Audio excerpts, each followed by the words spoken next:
अस्सलाम वालेकुम and good evening. मैं हूं मेहर बुखारी। नाज़रीन, पाकिस्तान पीपल्स पार्टी और MQM पाकिस्तान के दरमियान लफ्जी लड़ाई अब संगीन तरीन इल्ज़ामात का रूप धार चुकी है। इल्ज़ामात की इस सियासत ने एक बार फिर कराची के अमन पर सवालात खड़े कर दिए हैं। मुत्तहिदा कौमी मूवमेंट पाकिस्तान ने सिंध हुकूमत के बल्दियाती कानून के खिलाफ एहतजाज की कॉल देकर एक बार फिर कराची की सियासत में दबंग अंदाज में एंट्री दी है। सिंध की अपोजिशन की तेज होती सियासी सरगर्मियों के पेश नज़र पाकिस्तान पीपल्स पार्टी पर दबाव बढ़ रहा है और इस दबाव के नतीजे में लहजों में कराची की सियासत में तलखी बढ़ती दिखाई दे रही है। आज सूबाई वजीर इत्तलात सईद गनी ने MQM पाकिस्तान को आड़े हाथों लिया और MQM पाकिस्तान पर दहशतगर्द जमात होने का इल्जाम लगाया।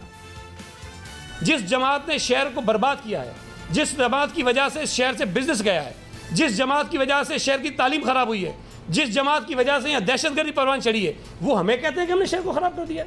हम इन दहशतगर्दों को दोबारा कराची में दहशतगर्दी नहीं करने देंगे, ये बात वो जहन में रख लें। हमने पहले भी उनको मुंह दिया है, जब ये उरूज पे थे, जब ये गोलियां मार के बोरियों में डालते थे, हमारे पास ना गार्ड होते थे ना पुलिस होती थी भाई, उस वक्त इनको मुंह देते थे। अब तो ये बेचारे बिल्कुल मरे हुए, अब ये क्या धमकियां देंगे हमें।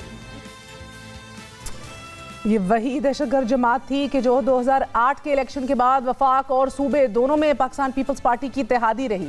दोनों जमातों के रूठने, मनाने और अलहदा होने की एक तारीख है। गुज़िश्ता 3.5 बरसों से मेयर के इख्तियारात, कराची का कचरा उठाने पर इख्तलाफात, फिर कराची एडमिनिस्ट्रेटर की तैनाती पर इख्तलाफात रहे, मगर बल्दियाती कानून के मामले पर दोनों जमातें खुलकर एक दूसरे के आमने सामने आ खड़ी हुई हैं। दहशतगर्दी के इल्जामात पर आज MQM ने इंतहाई सख्त रद्द-ए-अमल दिया।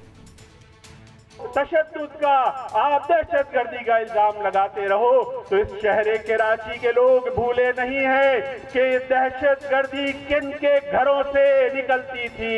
ये कराची के लोग भूले नहीं हैं किसके लोगों ने जहाज अगवा किया था पाकिस्तान का, कौन जुल्फिकार का रहनुमा था, ऑयल रिफाइनरीज पर किसने हमले किए थे रॉकेटों से। लहजों की इस तलखी की इब्तिदा Sindh local government bill pass कराने से शुरू हुई। अपोजिशन जमातों समेत MQM पाकिस्तान ने एहतजाज की कॉल देकर और फिर मुराद अली शाह ने असेंबली के फ्लोर पर अपोजिशन को माइनॉरिटी करार देकर जल्दी पर तेल का काम किया। सूबाई असेंबली की में हम मेजॉरिटी में हैं, तुम लोग माइनॉरिटी में हो, माइनॉरिटी में रहोगे कभी फैसले नहीं करोगे। मुराद अली शाह के अक़लियत के इस जुमले ने जहां सिंध के सियासी वानों में जलजला बपा कर दिया, वहीं बिलावल भुट्टो जरदारी ने दहशतगर्दों की जमात का इल्जाम देकर सिंध की सियासत में आग लगा दी। जब से मैं पैदा हुआ हूं ये दहशतगर्दों का जमात का राज रहा है इस शहर में। जब से मैं पैदा हुआ हूं यही मुस्तफ़ा कमाल, यही वसीम, पत्नी क्या नाम है उसका, यही लोग इक़्तिदार कर रहे थे। बिलावल भुट्टो और मुराद अली शाह के जवाब में MQM पाकिस्तान के रहनुमा आमिर खान ने सख्त तरीन रद्द-ए-अमल देते हुए कहा कि अक़लियत में कौन है, आप मर्दम शुमारी करा लीजिए। आपको जब वोट मांगने की जरूरत होती है उस वक्त आपको दहशतगर्द नजर नहीं आते। जब आपका वक्त निकल जाता है तो आप दहशतगर्दी के और दीगर तरह के ताने कसते हैं हमारे ऊपर। बिलावल साहब ने भी और सिंध के वजीर आला साहब ने भी ताना दिया है कि हम अक्सरियत में हैं, आप अक़लियत में हैं। बिलावल साहब, आप फिर मर्दमशुमारी करा लीजिए, आपको पता लग जाएगा कौन अक्सरियत में है और कौन अक़लियत में है। आपके वडेरे और जागीरदार, मैं मजलूम हारियों की बात नहीं कर रहा, आपके ये जो वडेरा गैंग है ये उस वक्त भी अंग्रेजों का गुलाम था। तूल पकड़ती इस लड़ाई में मुराद अली शाह ने जब अपोजिशन के बदलते तेवर देखे, अक़लियत की वजाहत जरूर की। उनको मैंने माइनॉरिटी कह दिया तो उन्होंने समझा कि मैं उन्हें गैर मुस्लिम कह रहा हूँ शायद। पर हुकूमत में एक मेजॉरिटी पार्टी होती है, एक माइनॉरिटी पार्टी होती है। माइनॉरिटी पे आग बगोला हो गए कि मैंने शायद उनको खुदा ना खास्ता, ये इनके काम है लोगों को काफिर करार देना और इस टाइप की बातें करना, तो उनकी मेरा ख्याल है समझ से बाहर है ये चीज़ें। ऑफ कोर्स इस वजाहत के बाद मामला थमा तो नहीं, too little too late as they say, लेकिन आज एक बार फिर दोनों जमातें एक दूसरे पर दहशतगर्द होने का इल्ज़ाम लगा रही हैं। आज सईद गनी ने जहां मुत्तहिदा को दहशतगर्द जमात करार दिया है, वहीं उन्होंने इल्ज़ाम दिया है कि मुत्तहिदा सिंध हुकूमत को ब्लैकमेल करना चाहती है। लेकिन अपने मैंडेट पर ब्लैकमेल करना, डिक्टेट करना, अपनी टर्म्स पर हुकूमतों को झुकाना, ये मैंडेट नहीं होता। ये गुंडागर्दी होती है, ये ब्लैकमेलिंग होती है, ये बदमाशी होती है जो बदकिस्मती से शहर के साथ की गई है माजी में। ये कराची के लोगों के हमदर्द नहीं हैं। ये अपनी सियासी दुकान चलाना चाहते हैं कराची में खूनरेजी करके। गैर जिम्मेदाराना बयानबाजी है। कराची के लोगों के लिए कोई इसमें मुफाद नहीं है। कराची पर एक बार फिर बदअमनी के साए मंडलाते दिखाई दे रहे हैं। जज्बात में आकर ये मुंह से आपके झाग निकल रहे हैं, मुंह से झाग निकल रहे हैं और आप ओल फोल बकना शुरू हो गए हैं। तहम्मुल रखिए, तहम्मुल रखिए। पीपुल्स पार्टी के वडेरा गैंग तहम्मुल रखे। अभी तो इब्तदाए इश्क है, रोता है क्या? आगे आगे देखिए होता है क्या। इसी हवाले से बात करेंगे। हमारे साथ अवैस कादर शाह मौजूद हैं, सूबाई वजीर हैं ट्रांसपोर्ट और मैस ट्रांजिट के, हमारा साथ दे रहे हैं। सेनेटर फैसल सब्जवारी साहब साबिक सूबाई वजीर रह चुके हैं and leader of the opposition. आप दोनों का बहुत बहुत शुक्रिया हमारा साथ देने का। फैसल सब्जवारी साहब फरमाइएगा कि बात अब इस नहज तक आ गई है कि मरे हुए कहा जा रहा है आपको, एक मुर्दा घोड़ा पहले मुंह दिया था, अब आपको मुंह कौन लगाए? ब्लैकमेलिंग, बदमाशी, आगे कैसे बढ़ेंगे सर? क्या वाकई आप लोगों की वो अब कुव्वत नहीं रही कि जो अगर कोई गलत लेजिस्लेशन भी हो रही हो उसको रोक सकें? ये बहुत शुक्रिया मेहर। मेरे ख्याल में देखें, ये जो कुछ हो रहा है ये निहायत अफसोसनाक है, लेकिन सबसे ज्यादा जिम्मेदारी हुकूमत पर ही आयद होती है कि ना आप ऐसी गुफ्तगू करेंगे और ना आपको ऐसा जवाब दिया जाएगा। और सईद गनी साहब बहुत पुराने सियासी कारकुन हैं, मैं बड़ी इज्जत करता हूँ उनकी, लेकिन जिस तरह की वो जबान इस्तेमाल कर रहे हैं, अभी 8 महीने पहले ही मेरे दफ्तर आकर बैठे हुए थे। वो भी नासिर शाह साहब भी, शर्जील मेमन साहब भी, मुर्तजा वहाब साहब भी, सभी आए हुए थे ना। तो चले ये इल्जामात पिछले कोई 8 बरसों के, 16 बरसों के, 26 बरसों के लगा रहे हैं। 8 महीने पहले तो आप आकर बैठे हुए थे, वोट मांग रहे थे ना इन्हीं दहशतगर्दों से और इन्हीं मरे हुओं से। तो ये सियासत में इस तरह की गुफ्तगू होनी नहीं चाहिए। होगी तो फिर जवाब दिया जाएगा। और हमें पता है सईद गनी साहब नहीं डरते थे। क्यों नहीं डरते थे? वो ज़र बलोची के साथ बैठे होते थे। वो एक बहुत बड़ी तफसील है। हैविंग सेड दैट, देखिए ये सब कुछ शुरू कहां से हुआ? ये सब कुछ शुरू इस चीज से हुआ है कि पाकिस्तान का एक आइन है जिसकी पीपल्स पार्टी बहुत बड़ी चैंपियन बनती है। उस आइन के आर्टिकल 7 में लिखा हुआ है कि रियासत के माने ये हैं वफाकी हुकूमत, सूबाई हुकूमत और मकामी हुकूमत। मकामी हुकूमत की तारीफ आइन ने अपने आर्टिकल 140A में की है, जो कि 18वीं तरमीम में है। अगेन पीपल्स पार्टी जिसकी बहुत बड़ी चैंपियन बनती है, उस 18वीं तरमीम में आइन के आर्टिकल 140A में लिख दिया गया था कि सूबाई हुकूमतें बल्दियाती हुकूमतों के इंतखाबात करवा के उन्हें माली, सियासी और इंतजामी इख्तियारात तफवीज करेंगी।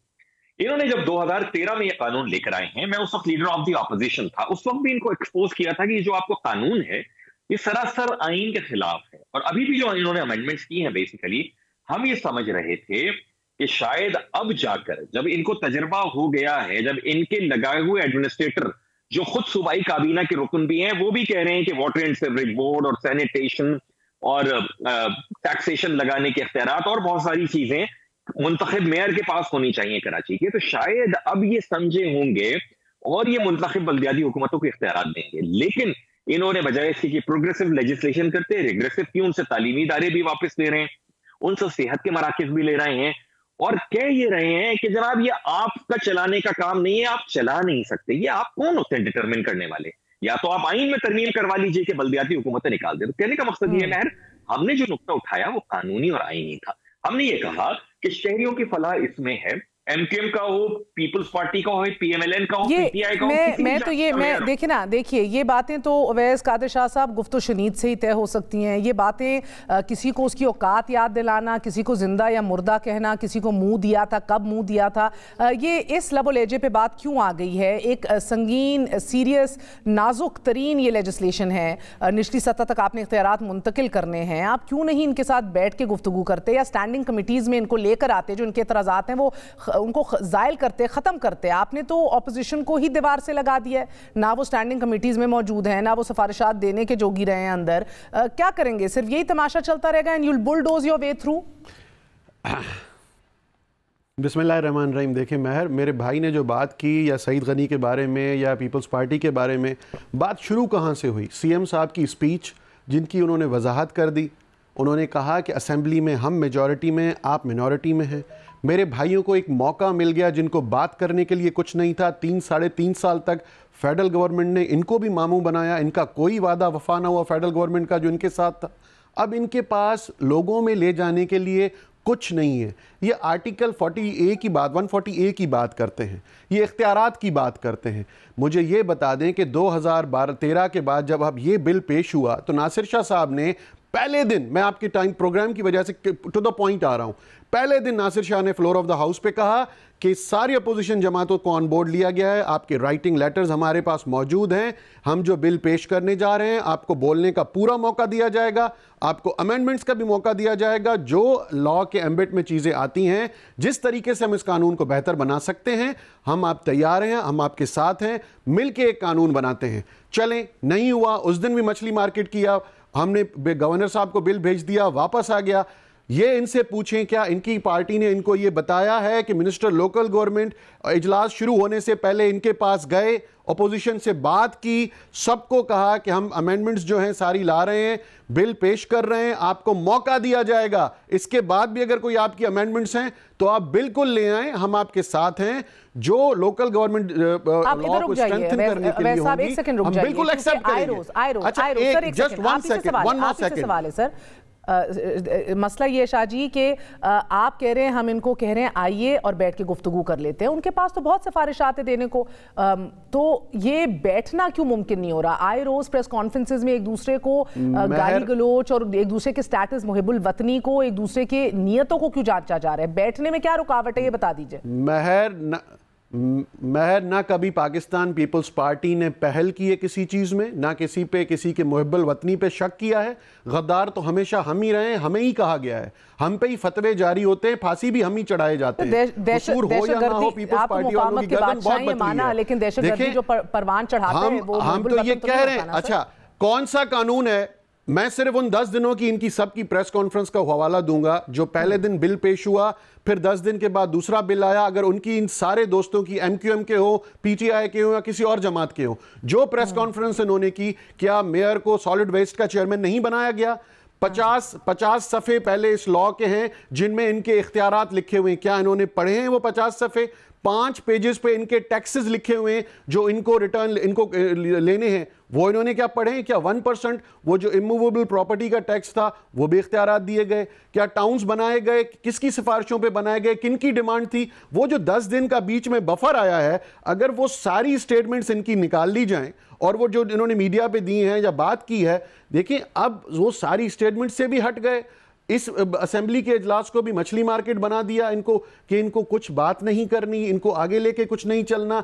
आखिर इनको स्ट्रेंथनिंग किस तरह करना चाहिए आप ये बताएं ना, आके बैठते क्यों नहीं? किसने रोका है कि स्टैंडिंग कमेटीज में ना आए? 3.5 साल गुजर गए मेयर, हम बार बार कहते रहे कि आ जाएं स्टैंडिंग कमीटीज में, आ जाएं स्टैंडिंग कमेटीज में। 10 दफा स्पीकर, आपको पता है क्यों नहीं आ रहे सर? ये दोहरे मेयार नहीं हो सकते कि वफाक में कुछ, मुझे अच्छी तरह पता है। फैसल साहब, फैसल साहब मेरे भाई, जी फैसल साहब, ये मेहर आपको भी पता है, ओवैस भाई को भी पता है, सबको बता देते हैं। इसलिए नहीं आ रहे कि वफाक में पीपल्स पार्टी ये मुतालबा करती है पब्लिक अकाउंट्स कमेटी के हेड ये हों, मगर इधर नहीं इन पे लागू होता। मगर फैसल साहब, इससे आप तो अपने आप को नुकसान पहुंचा रहे हैं ना। जब आप वॉकआउट कर लेते हैं असेंबली से, सिफारिशात पेश नहीं करते, इनको तो वॉक थ्रू मिल जाता है आराम से, ये अपना बिल पास करा लेते हैं। स्टैंडिंग कमेटीज में आप नहीं जाते तो उधर तो असल कानून साजी के ऊपर बहस होनी है, वो आप मिस कर देते हैं।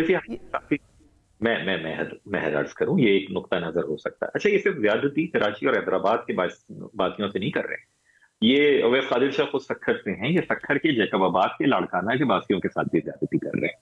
उनका भी ये हक है कि उनके जो मसाइल हो वो उनके बल्दियाती नुमाइंदे हल करें, बजाय इसके कि उन्हें कई सौ मील कराची आना पड़े। पहली बात। दूसरी जगह ये फरमा रहे हैं कि उन्होंने हातिम ताई की खबर पर लात मारी है कि जिन्हें इतने टैक्सेस देने जाएंगे। आपको पता है जिस प्रॉपर्टी टैक्स की अभी बात कर रहे हैं, 2017 की बजट 16 से कह रहे हैं कि हम नीचे मुंतकिल कर देंगे, आज तक नहीं किया। बिल्कुल ठीक कह रहे हैं। वज़ीर आला की बजट स्पीच है, ठीक है, 5 साल से तो उन्होंने किया नहीं, 5 साल पूरी एक टर्म उनकी गवर्नमेंट की नहीं किया, अभी ये कह रहे हैं करने जाएंगे। दूसरी अहम बात क्या है, आइन में लिख दिया है कि माली इख्तियारात होंगे।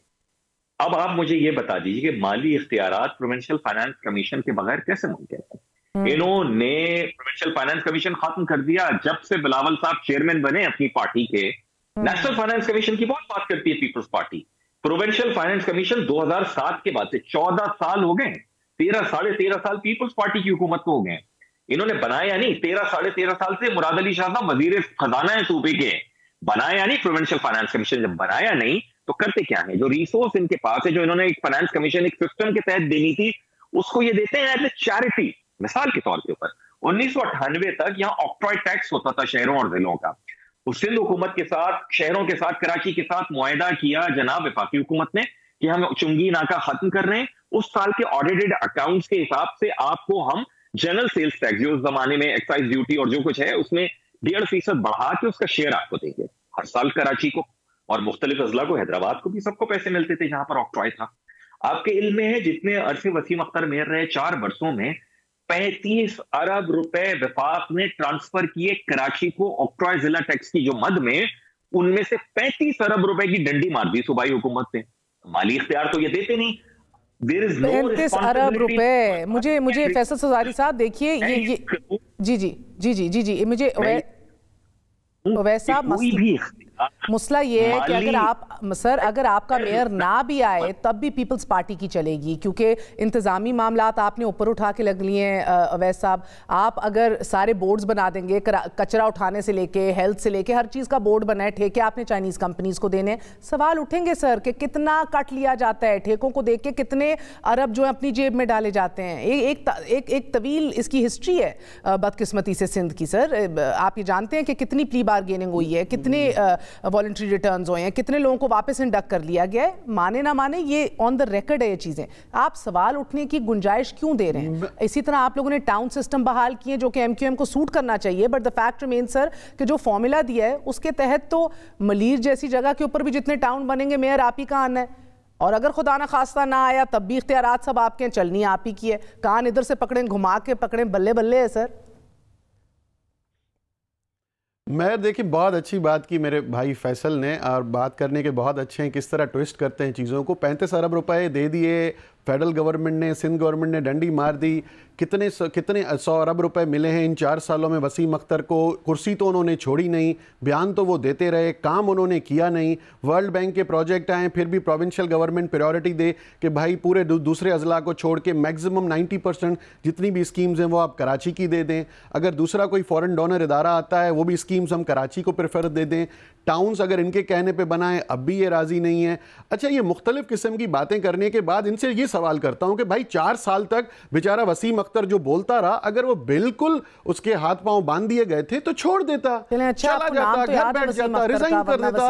वसीम कौन बिलावल साहब तो नाम ही भूल गए थे अपने हर दिल अजीज शहर के। बात है बिलावल साहब बहुत बड़े आदमी हैं, चेयरमैन हैं पार्टी के, पॉलिटिकल लीडर हैं, उनको ये अंदाज़ा है कि कौन कहाँ पे, उनको अच्छी तरह सब लोगों का पता होता है।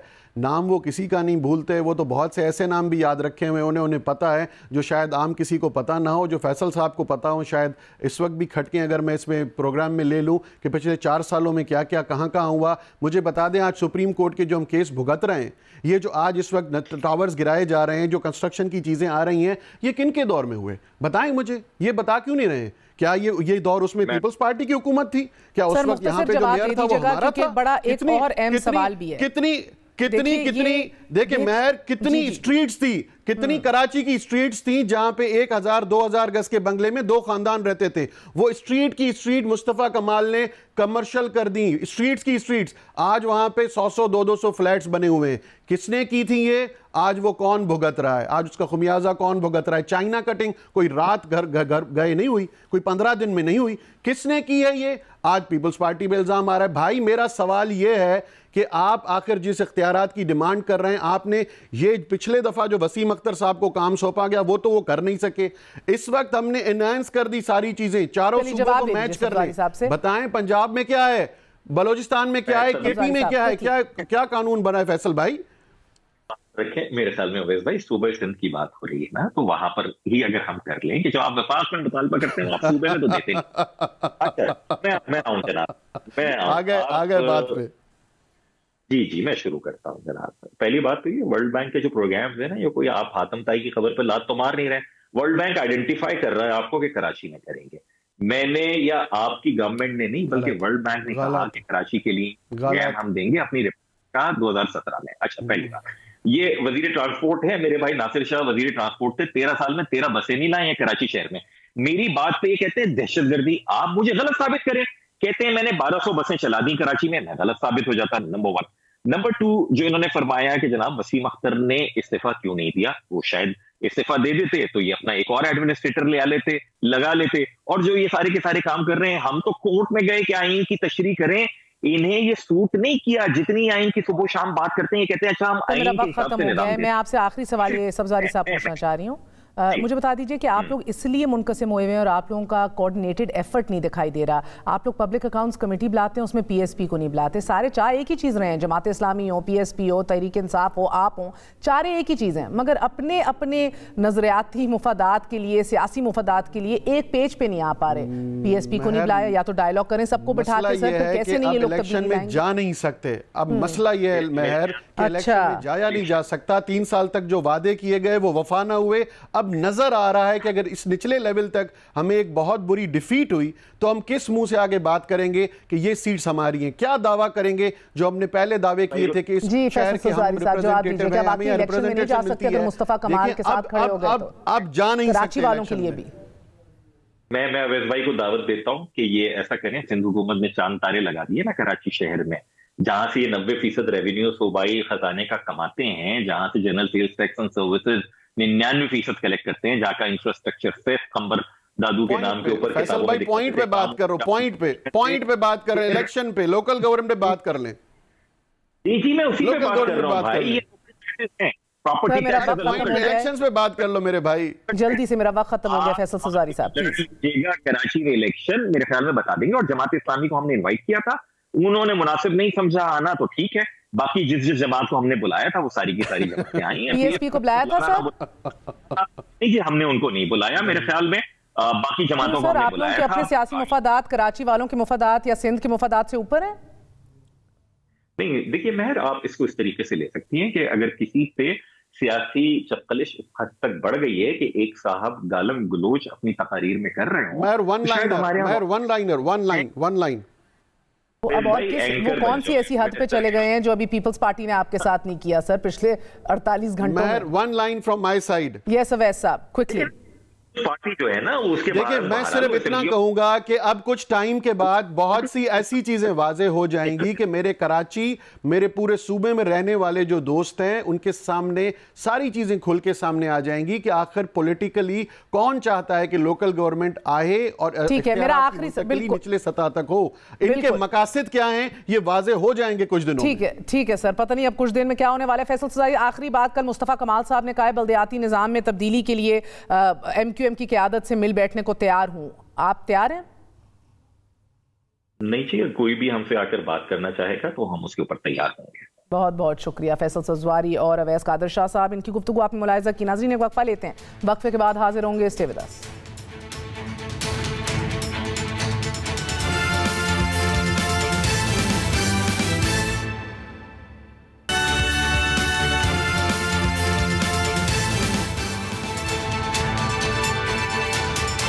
दुनिया तब्दील हो रही है, बिलखसूस मशरिक़ वस्ता और एशियाई ममालिक नए ब्लॉक्स और नए इत्तेहादियों की तलाश जारी है। नाज़रीन, माजी के दुश्मनों में कुर्बतें पैदा हो रही हैं। इजरायली वज़ीर आज़म के दौरा UAE, 20 अमरीकी यहूदी रहनुमाओं का दौरा सऊदी अरब, और अब सऊदी अरब की जानिब से इजराइल के साथ मशरूत ताल्लुकात कायम करने के हवाले से हालिया बयान अहमियत इख्तियार कर गया है। तुर्क नशरियाती इदारे अनातुलू की रिपोर्ट के मुताबिक अक़वाम मुत्तहिदा में सऊदी अरब के मुस्तकिल मंदूब अब्दुल्ला अल मौलमी ने अरब न्यूज़ को इंटरव्यू देते हुए कहा है कि अगर इजराइल फ़लस्तीनी इलाकों पर 1967 में किए गए कब्जे से पीछे हट जाए तो सऊदी अरब समेत 57 इस्लामी ममालिक इजराइल के साथ ताल्लुकात मामूल पर ले आएंगे। मशरिक़ वस्ता में अरब दुनिया और इजराइल ईरान के खिलाफ एक ब्लॉक की सूरत में इकट्ठे हो रहे हैं, तो एशिया में पाकिस्तान, चीन और रूस को अमेरिका मुखालिफ ब्लॉक के तौर पर लिया जा रहा है, जबकि अमेरिका पाकिस्तान की बजाय खित्ते में हिंदुस्तान को ज्यादा अहमियत देता आ रहा है। अमेरिका समझता है कि डेमोक्रेसी समिट में अदम शमूलियत के बाद पाकिस्तान ने एलानिया चीनी ब्लॉक में रहने का फैसला कर लिया है। हालांकि वजीर आजम इमरान खान पहले ही कह चुके हैं कि दुनिया सर जंग की जाने बढ़ रही है और हम किसी ब्लॉक का हिस्सा नहीं बनेंगे। ये जो कोल्ड वॉर की तरफ सिचुएशन जा रहा है और ब्लॉक्स बन रहे हैं, इस ब्लॉक्स को रोकने के लिए पाकिस्तान को पूरी कोशिश करनी चाहिए, क्योंकि हमें किसी ब्लॉक का हिस्सा नहीं बनना चाहिए।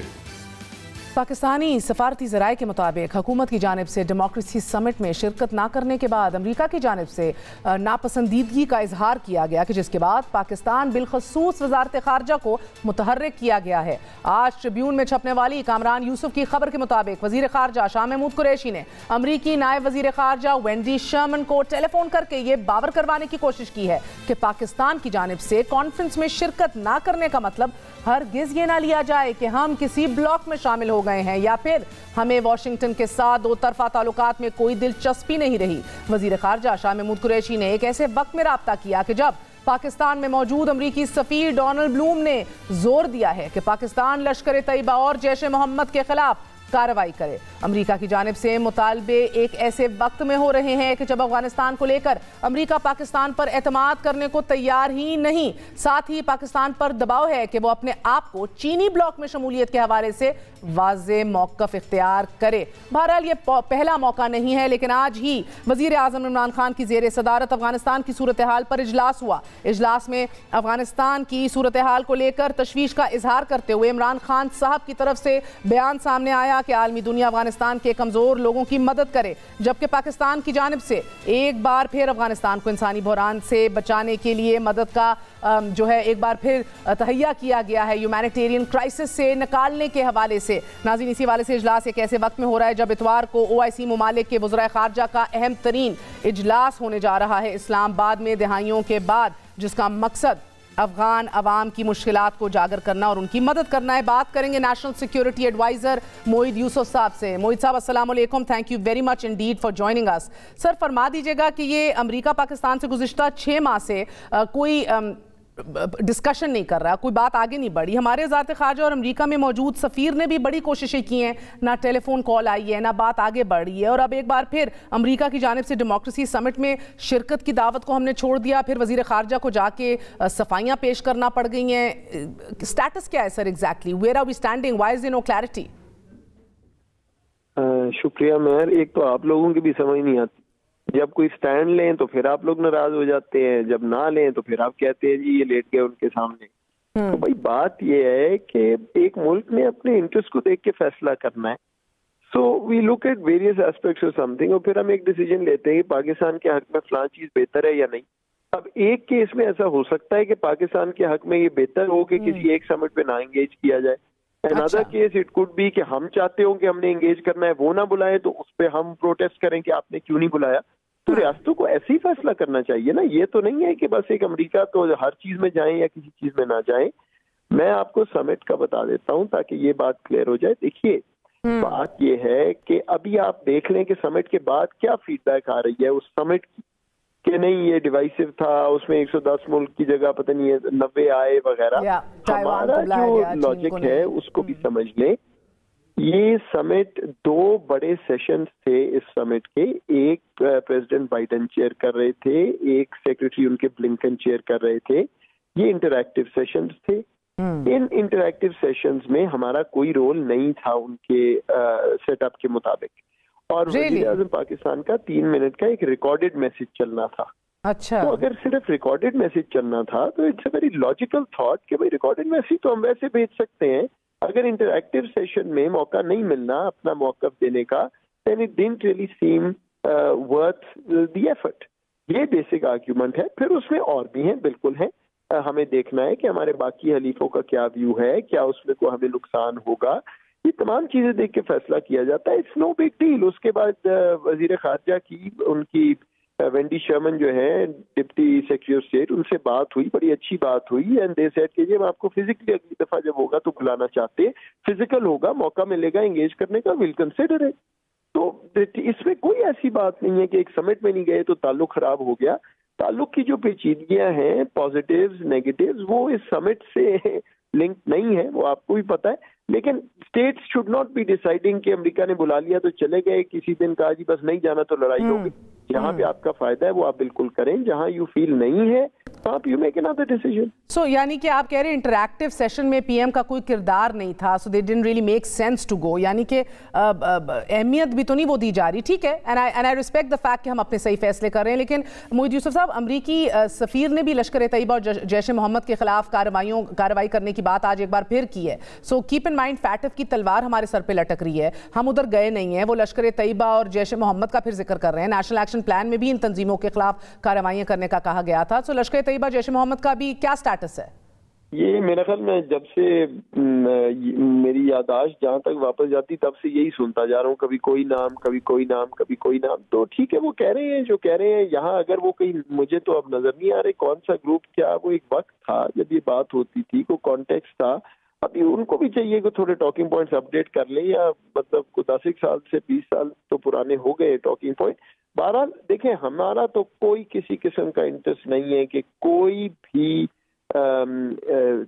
यहाँ पे वायलेंस किसी किस्म की, या कोई ऐसा गिरोह जो रियासत को चैलेंज करे या पाकिस्तान की सरजमीन को गलत तरह इस्तेमाल करे, उस पर हम कमिटेड हैं और वो हम उस पर कमिटेड रहेंगे।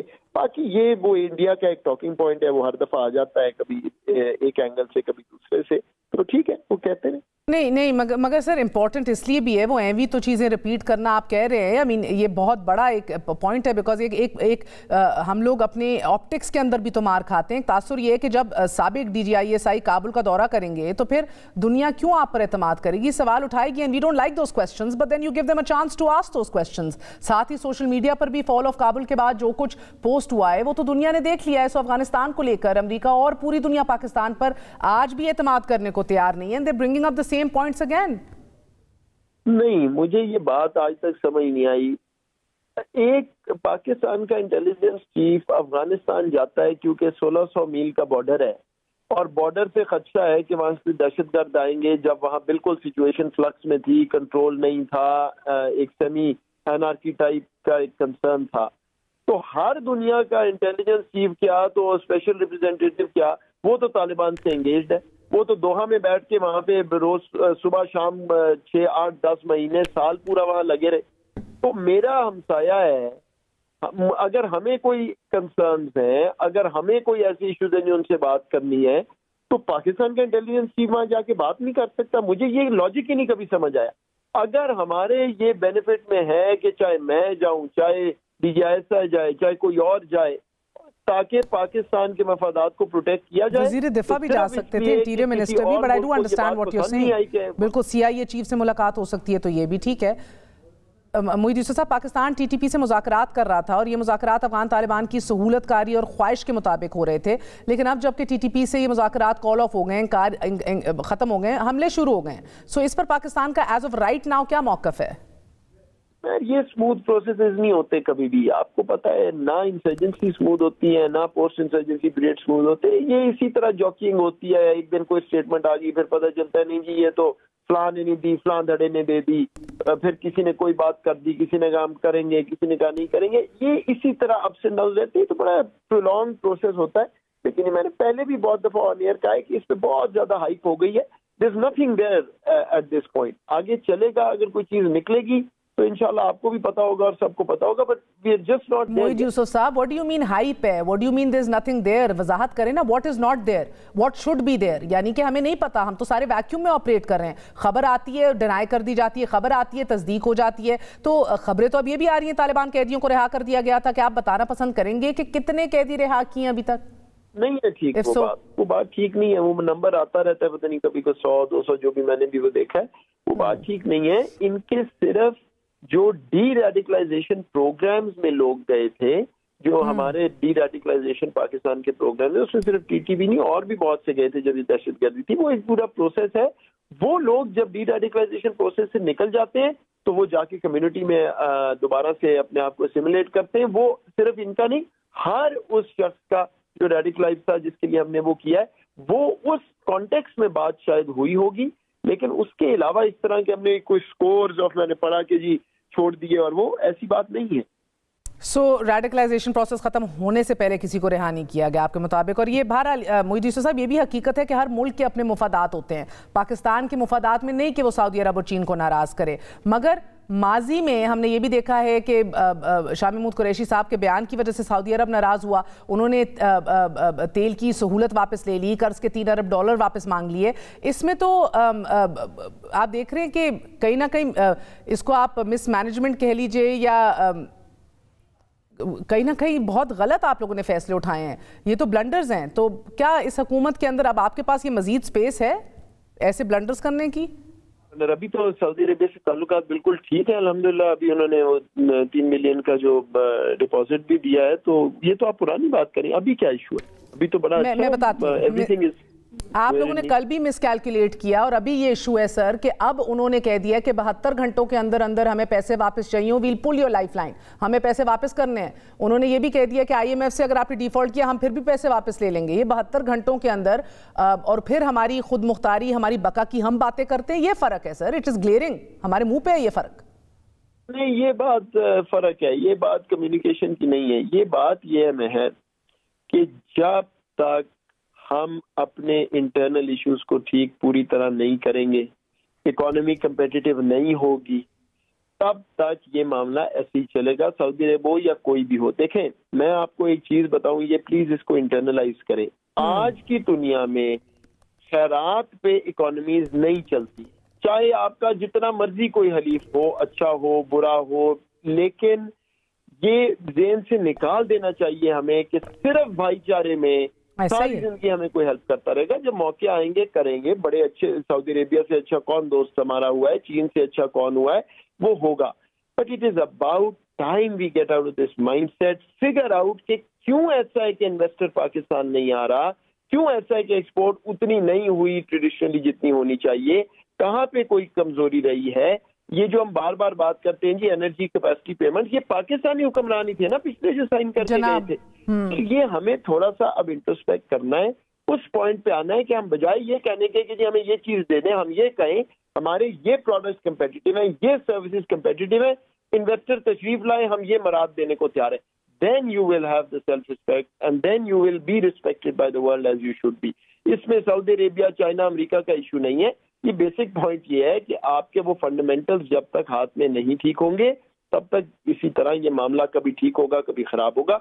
उसमें कम्युनिकेशन का इशू नहीं है, उसमें ज्यादा फंडामेंटल इशू है, वो 75 साल से अनफॉर्चुनेटली यही इशू है। ऐसा ही है। मगर मोहित यूसुफ साहब, यानी कि जब तक वो सही नहीं होगा हम मजीद अपनी स्पेस जो है वो रिसीड करते जाएंगे। अरब दुनिया अब इसराइल को तस्लीम करने के ऊपर भी एक दफ़ा फिर बात हो गई है, फिर बता रहे हैं किस तरह किया जा सकता है। तो अब तो सऊदी अरब का भी बयान सामने आ गया है। ये ठीक है कि शराइत लगाई गई हैं, और अगर सऊदी अरब इसराइल को हाइपोथेटिकली तस्लीम कर लेता है, पाकिस्तान का क्या मौक़िफ़ होगा फिर? Do we still stand way we stand, या हमें भी नजरसानी करनी होगी? नहीं, हमारा बिल्कुल वही मौक़िफ़ है। ये तो वज़ीर-ए-आज़म ने बिल्कुल वाज़ेह कर दिया है कि we stand for the Palestinian right two state solution की। उस पर हमारी तो कोई चेंज नहीं। मगर राउंड अप तो एंड ऑफ द डे, जिस तरह आपने कहा, बात सही है, पैसे के ऊपर है ना। जब तक हम मुईशत सही नहीं करते सर, यमन के ऊपर सऊदी अरब को हमारा मौक़िफ़ अच्छा नहीं लगा, we were in trouble. UAE की हुबरा हंटिंग के ऊपर हमने स्टैंड लिया, हमें कीमत अदा करनी पड़ गई। सो आई मीन ये दीज आर रियलिटीज। हाँ, तो ठीक है आपकी बात, तो मैं तो यही आपको कह रहा हूँ कि फंडामेंटली तो वो चीज चेंज होने वाली है ओवर द मीडियम टर्म इंशाल्लाह। लेकिन सिर्फ पैसे की वजह से ये भी नहीं है कि आप अपने नेशनल इंटरेस्ट ही कॉम्प्रोमाइज करते चले। एंड पाकिस्तान ने एक्चुअली ऐसा नहीं किया ये इस केस में, जहां हमें खड़ा होना होता है अपने पोजीशन पे। हाँ, कई दफा आई एग्री, बिल्कुल। आप 9/11 के बाद के कुछ वाकयात देख सकते हैं, कुछ और मौके। ठीक है सर, मेरे पास वक्त की कमी है, मुझे बताइएगा कि OIC का इजलास होने जा रहा है, अफगानिस्तान के ऊपर अहम तरीन आज बैठक हुई है। मुझे बताइएगा कि ये OIC तो एसेंशियली टूथलेस हो चुका है। What are we expecting? Winter आ चुका है अफगानिस्तान के अंदर sir. I mean it's got pretty bad. हम क्या करेंगे? हम एक्सपेक्ट क्या कर रहे हैं? अमेरिका को हम कन्विंस नहीं कर पा रहे, इधर OIC इजलास हम बुला रहे हैं। देखिए, कमिटमेंट तो है, इंशाल्लाह आपको मेरा ख्याल है नजर आएगा। Again it depends on the countries, लेकिन मेरा ख्याल है प्लेजेस भी नजर आएंगे, कमिटमेंट भी नजर आएगी, तभी ये सेशन हो रहा है। पाकिस्तान ने इतना अहम किरदार इसमें अदा किया है। लेकिन मैं इसमें जो असल प्रॉब्लम है ना, वो वेस्ट का है। वो बैंकिंग चैनल्स नहीं चलने दे रहे, वो जब तक नहीं चलेंगे लिक्विडिटी नहीं आएगी, वहाँ पैसे पहुंच नहीं रहे। UN वगैरह भी बोरियों में वो पैसे लेके जा रहे हैं।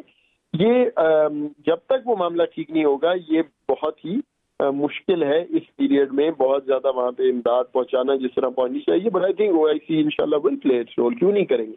ऐसा ही है। बहुत बहुत शुक्रिया। हमारे साथ मोहिद यूसुफ साहब मौजूद थे। बात करेंगे नजमुद्दीन शेख साहब के साथ। He served as the Pakistani ambassador to the United States, मंजे हुए एम्बेसडर हैं, हमारे साथ मौजूद हैं। शेख साहब बहुत बहुत शुक्रिया। पाकिस्तान ने डेमोक्रेसी समिट इजलास में शिरकत नहीं की, क्या मौक़िफ़ है, सही किया नहीं किया? अभी हम मोहिद यूसुफ साहब से बात कर रहे थे इस हवाले से। नहीं, देखिए इस वक्त मैं इस सिलसिले में आपसे ये कहूँ कि चीन के फॉरेन ऑफिस के स्पोक्सपर्सन ने जब हमने ये कहा कि हम उसमें हिस्सा नहीं ले रहे हैं, तो उन्होंने हमें मुबारक दी और कहा कि चीन और पाकिस्तान आयन ब्रदर्स हैं।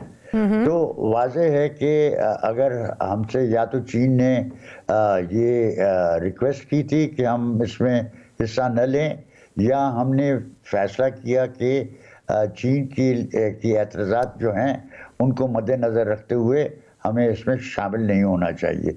अब ये कोई ज़रूरी आप अगर इसको देखना चाहें कि साहब ये एक इशारा है कि साहब हम चीन के कैंप में हैं और अमेरिका के कैंप में नहीं है, ये मैं समझता हूँ कि सही रीडिंग नहीं होगी, क्योंकि चीन ने हमेशा आपसे ये कहा है कि आपको अपना रिश्ता हमारे साथ तो आपका एक ख़ास रिश्ता है, लेकिन अमेरिका के साथ आपको रिश्ता बिगाड़ना नहीं है और आप उनके साथ रिश्ता रखें।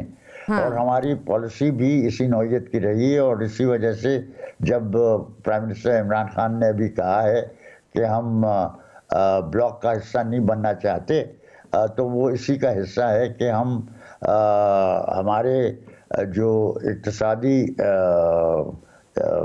मसाइल हैं और इक्तिसादी जो हमारी मंसूबे हैं, उसके लिए हमें अमेरिका के साथ एक रिश्ता रखना ज़रूरी है। और उसके लिए हम मुझे नहीं लगता कि चीन को कोई एतराज़ होगा। मुझे इनफैक्ट ये लगता है कि चीन में जो अमरीकी कंपनी हैं वो कोशिश करेंगी कि उनकी जो ब्रांचेस हैं, उनकी जो सब्सिडरीज हैं चीन में, वो पाकिस्तान में काम करने की कोशिश करें, क्योंकि ठीक है आखिरज पाकिस्तान को ये देखना है कि उसके लिए सबसे अच्छी मंडी कौन सी होगी। और चीन सर फहरस्त रहता है एग्रीकल्चर प्रोडक्ट के लिए, कॉटन के लिए, कॉटन यार्न के लिए। तो इसके लिए हमें ये असम्पशन नहीं करनी चाहिए कि आपने अगर कहा कि हम पार्टिसिपेट नहीं कर रहे, और इसमें ज़रूर मेरी नज़र में हमने चीन का ख्याल रखते हुए किया है, तो उससे हमने बहुत बहुत शुक्रिया। हमारे साथ नजमुद्दीन शेख साहब मौजूद थे। आपने गुफ्तगू सुनी। नाज़रीन, जाते जाते आपको बताते चलें एक ऐसी शख्सियत के बारे में कि जिसे अमेरिका जैसे मुआशरे में रहने के बावजूद रंग की बुनियाद पर तासुब का निशाना बनाया गया। उनके मजहब को उन्हीं के खिलाफ बतौर हथियार इस्तेमाल किया गया और हत्ता कि कत्ल की धमकियाँ भी दी गई, मगर उसने इस्लामोफोबिया के खिलाफ जंग जारी रखी, झुकने से इनकार कर दिया, अपना issue whatever was closest to her heart छोड़ने से इनकार कर दिया। और आज उनकी कोशिशों की वजह से इस्लामोफोबिया के खिलाफ बिल मंजूर कर लिया गया है कि जिसे व्हाइट हाउस से भी हमायत हासिल हो गई है। हम अमेरिका की डेमोक्रेटिक पार्टी की रहनुमा इल्हान उमर की बात कर रहे हैं। बतौर आपने देखा है कि एक कैंपेन मैनेजर इल्हान उमर जो हैं वो 2012 में अपने सियासी करियर का उन्होंने आगाज़ किया और फिर 2016 में मिनेसोटा से ऐवान नुमाइंदगान का इलेक्शन लड़ा और फिर 2018 में अमरीकी हाउस ऑफ रिप्रेजेंटेटिव्स का इलेक्शन लड़ा और कामयाब हो गई। अमरीकी तारीख में किसी भी खातून उम्मीदवार की जानिब से लिए गए वोटों का रिकॉर्ड तोड़ दिया। और इसी तरह इजराइल फ़लस्तीन तनाज़े को लेकर भी अनअपॉलोजेटिकली डंके की चोट पर उन्होंने इजराइल पर पाबंदियां लगाने की हमायत की और हमेशा की, जिसकी बुनियाद पर उन्हें तनकीद का निशाना बनाया गया। उनके मजहब को बुनियाद बनाकर तनकीद की गई और ये तनकीद जहन में रखिए अमेरिका के सबसे बड़े ओहदे पर बैठे शख्स डोनाल्ड ट्रंप ने की, एक बार नहीं कई बार, बार बार की। She said the U.S. support for Israel is all about the Benjamins. She said that pro-Israel lawmakers have an allegiance to a foreign country. Omar wrote that Israel has hypnotized the world. May Allah awaken the people and help them to see the evil doings of Israel and the United States. Donald Trump की जानिब से तंकीद का निशाना बनने के बावजूद उनकी मकबूलियत, उनकी पॉपुलैरिटी में कमी नहीं आई बल्कि इजाफा हुआ और वो दोबारा मिनेसोटा से मुंतखब हो गई। इस्लाम की हमायत में बोलने पर तंकीद का निशाना बनने के बावजूद इल्हान उमर ने इस्लामोफोबिया की बगरान का बिल पेश कर दिया। अमरीकी वानी नुमाइंदगान में वोटिंग हुई और आज ही अमरीकी कांग्रेस ने इब्तदाई वोटिंग मुकम्मल होने पर बिल मंजूर कर लिया है कि जिस वक्त इस बिल पर बहस चल रही थी नाजरीन, एन उस वक्त रिपब्लिकन पार्टी की रुकन कांग्रेस स्कॉट पेरी ने उन्हें दहशतगर्द तंजीम का हिस्सा करार दिया। Because we all agree that nobody should be persecuted based on their faith. We all agree on that. But American taxpayers shouldn't be forced to pay terrorist organizations that the maker of this bill is affiliated with, like the one that's an unindicted co-conspirator in the largest terror finance case in the United States of America's history. Not because I say so, because the judge says so. आज bill की मंजूरी के बाद Ilhan ने tweet किया कि ये दुनिया भर के मुसलमानों के लिए एक माइलस्टोन है, संग मील है। Indeed. A shout out to all the strong women out there standing up for all the right causes. Good night. Allah Hafiz.